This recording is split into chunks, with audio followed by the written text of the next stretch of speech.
जिल्ह्यातील अवैध खाजगी सावकारांवर कठोर कारवाई करणार, जिल्हा पोलीस प्रमुख तुषार दोशी यांचे प्रतिपादन. काय म्हणाले जिल्हा पोलीस प्रमुख? अवैध सावकारी संदर्भात पोलीस प्रशासनाकडून काय कारवाई होईल? अवैध सावकारी विरोधात मी सांगू इच्छितो की जर कोणाची तक्रार अवैध सावकारी विरुद्ध आली आणि त्यात जर तथ्य आढळलं तर लागोलाग आम्ही जी काय ॲक्ट आहेत त्याच्यानुसार कारवाई कडक करण्यात येईल. आणि या अनुषंगाने माझं नागरिकांना आव्हान आहे की अशा प्रकारे जर काही अवैध सावकारीच्या अनुषंगाने गुंडागर्दी का काय होत असेल तर त्याने आमच्याकडे तक्रारी कराव्यात.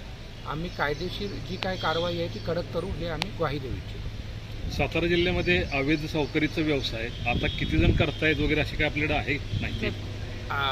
तशी माहिती नसते आमच्याकडे, कारण अवैध सावकारी जिथपर्यंत कंप्लेंट आमच्याकडे येत नाहीत तसे गुन्हे आत्तापर्यंत जे काही गुन्हे दाखल असतील तर ती माहिती आम्ही तुम्हाला देऊ शकतो.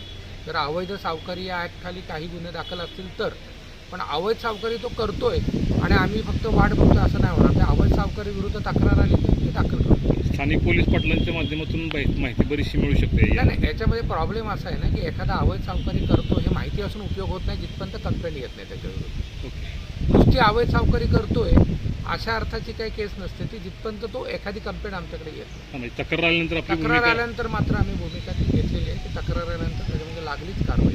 येस. थँक्यू.